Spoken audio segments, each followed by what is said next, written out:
चलिए शुरू करते हैं आज की कहानी समझदार बेटी। एक बार की बात है, एक छोटा और गरीब परिवार था जिसमें माँ बाप और इकलौती बेटी थी। इकलौती होने के कारण उसके माँ बाप उससे बहुत प्यार करते थे और उसकी हर इच्छा पूरी करते थे। हालांकि उसके पापा ज़्यादा नहीं कमाते थे, लेकिन अपनी बेटी की हर इच्छा पूरी करने की कोशिश करते थे और बेटी भी अपने मम्मी पापा से बहुत प्यार करती थी।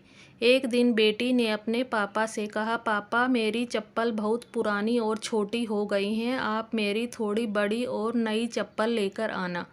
बेटी ऐसा बोलकर खेलने चली गई और पापा भी बेटी से वादा करके चले गए। शाम को जब उसके पापा घर आए तो अपनी बेटी के लिए नई और बड़ी चप्पल लेकर आए। यह देखकर बेटी बहुत खुश हुई और चप्पल पहनकर खेलने चली गई। अगले दिन बेटी ने पुरानी चप्पल पहनी और माँ से कहा, माँ मुझे नई चप्पल नहीं पहननी, मुझे पसंद नहीं है, और खेलने चली गई।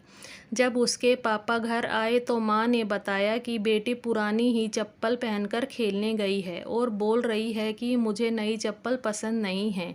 उसके पापा ने उसको बुलाया और पूछा, बेटा कल तो तुमने इन चप्पलों को पहनकर बहुत खुश थी, अब मैं इनको वापस भी नहीं कर सकता क्योंकि तुमने इनको कल पहन लिया था। तो बिटिया मुस्कुराकर बोली, पापा ये चप्पल मैंने माँ के लिए मंगवाई थी। इतनी दिनों से माँ टूटी हुई चप्पल कपड़े के टुकड़े से बांध कर पहन रही थी और आप दोनों अपनी ज़रूरतों की चीज़ें ना लेकर मेरी सभी इच्छा पूरी करते रहते हो।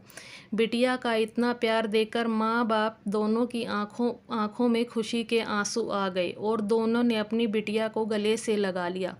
मेरी भगवान से प्रार्थना है कि भगवान सबकी बेटियों के नसीब अच्छे करे। शिक्षा, हमारे अच्छे संस्कार ही हमारे बच्चों की धरोहर है।